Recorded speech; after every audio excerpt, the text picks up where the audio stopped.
جی السلام علیکم۔ کچھ دن پہلے ایک دوست سے ڈسکشن ہو رہی تھی اور انہوں نے پوچھا کہ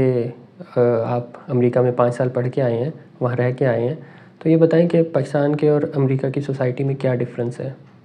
اب سوال بہت ہی وسیع تھا کیونکہ زندگی کے ہر شعبے میں ہی فرق ہے، چاہے وہ ایجوکیشن ہو، چاہے وہ ہیلتھ ہو، رول اینڈ لا ہو، justice system, social life, family life. تو ابھی میں سوچ رہا تھا کہ میں اس کو کس طرح سے اس سوال کا جواب دوں، تو اس نے میرے لیے اپنے سوال کو بڑا ہی آسان کر دیا اور کہا اچھا چلیں یہ بتائیں کہ میں کیوں امریکہ پڑھنے کے لیے جاؤں۔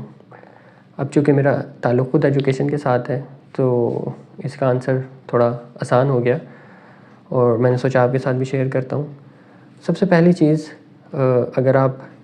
ہائر ایجوکیشن کے لیے امریکہ کو پریفر کر رہے ہیں تو آپ کو یہ دیکھنی چاہیے، امریکہ کو پریفر نہیں، اگر آپ ہائر ایجوکیشن حاصل کرنا چاہتے ہیں اور ابھی پاکستان یا امریکہ کے بارے میں سوچ رہے ہیں کہ کہاں سے ڈگری لی جائے، تو پاکستان کا وجود 1947 میں بنا ہے، قائم ہوا ہے، جبکہ یو ایس کی پہلی یونیورسٹی 1646 یا 1642 میں قائم ہوئی ہے۔ تو جتنے ٹائم کے اندر وہ یونیورسٹیز میچور ہو چکی ہیں، اس ٹائم کے 200 سال بعد جا کے پاکستان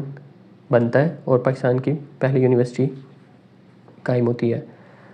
پھر یو ایس کی آبادی اگر دیکھیں تو 30-35 کروڑ کے قریب یو ایس کی آبادی ہے اور اس کے لیے ان کے پاس 425 سے 430 کے درمیان پبلک یونیورسٹیز ہیں، نیشنل یونیورسٹیز کہیں تو بہتر ہے، اور پاکستان کا یہی نمبر 219 یا 220 کے قریب ہے، اور یو ایس کی around 90 universities top 500 universities of the world میں ہیں کیو ایس رینکنگ کے مطابق،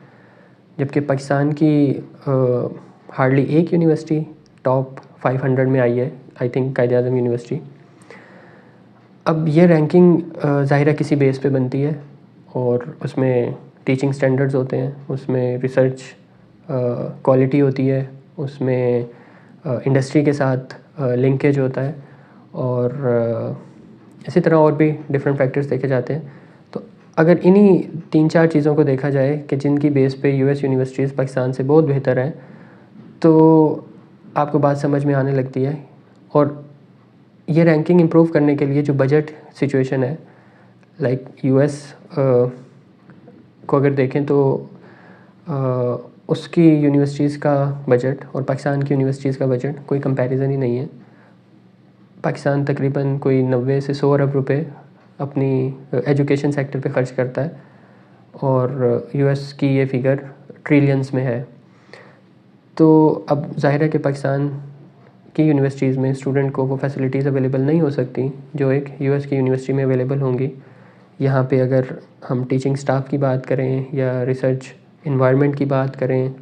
اور پھر ریسرچ انوائرمنٹ جتنا اچھا ہوگا ریسرچ کوالٹی امپروو ہوگی، وہ ساری چیزیں دیکھیں تو ہم اس میں بھی بہت پیچھے ہیں۔ تو اب یہاں پہ سوال یہ پیدا ہوتا ہے کہ زندگی کے ہر شعبے میں جب بھی آپ کوئی کام کرنے لگتے ہیں یا کوئی چیز پرچیز کرنے لگتے ہیں تو ہم سب کی خواہش ہوتی ہے کہ ہم بہترین سے بہترین کا انتخاب کریں۔ مثال کے طور پہ اگر موبائل لینا ہے تو بہترین ہونا چاہیے، اس کی ریم، اس کی اسٹوریج اچھی سے اچھی ہونی چاہیے، اور اگر ہم نے اپنے لیے کپڑے بنوانے ہیں، کوئی شادی اٹینڈ کرنی ہے، کوئی گھر بنوانا ہے، اس طرح کے کوئی اگر کھانا کھانا ہے تو اچھے ریسٹورنٹ کا انتخاب کرتے ہیں۔ تو یہ ساری چیزیں ایڈ آن ہو کے جب ہم اس کو اپنی ایجوکیشن سائڈ پہ دیکھتے ہیں تو بھی پیرنٹس کی کوشش ہوتی ہے کہ اسکول لیول پہ بھی اچھے سے اسکول میں ایڈمیشن کرایا جائے۔ جن کے پاس پیسہ ہوتا ہے وہ پریفر کرتے ہیں کہ گورنمنٹ اسکول جہاں پہ ایجوکیشن سٹینڈرڈز اتنے اچھے نہیں ہیں اس کے بجائے پرائیویٹ سیکٹر کو پریفر کیا جائے۔ تو پھر ہائر ایجوکیشن میں آ کے یہ کویشچن کہ پاکستان سے ہی ڈگری کر لی جائے، پاکستان میں ہی رہ لیا جائے، based on some other factors جیسے سوشل لائف، فیملی لائف، تو ایک آؤٹ آف ڈسکشن سا ٹاپک لگتا ہے، کیونکہ جب ہم زندگی کے ہر شعبے میں اپنے لیے بہترین کا انتخاب کر رہے ہیں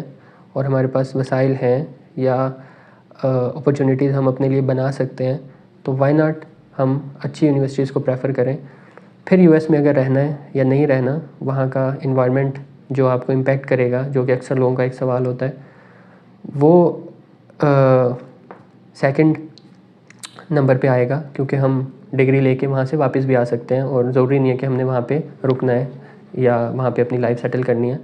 تو انشاءاللہ اس کو پھر ہم نیکسٹ ویڈیو میں ڈسکس کریں گے۔ تو ان فیکٹرز کی بنیاد پہ مجھے لگتا ہے کہ اگر اللہ نے آپ کو وسائل دیے ہیں اور ایک ذہن دیا ہے تو کیوں نہ اچھی جگہ سے ایجوکیشن حاصل کی جائے، اور پھر اگر ایجوکیشن کے بعد آپ کی سوچ ہے کہ آپ اس سوشل لائف میں یا وہاں کے سسٹم کے اندر اپنی فیملی لائف نہیں گزارنا چاہتے، تو اس کے اوپر پھر ہم انشاءاللہ کسی اور ویڈیو میں بات کریں گے۔ تب تک کے لیے اللہ حافظ۔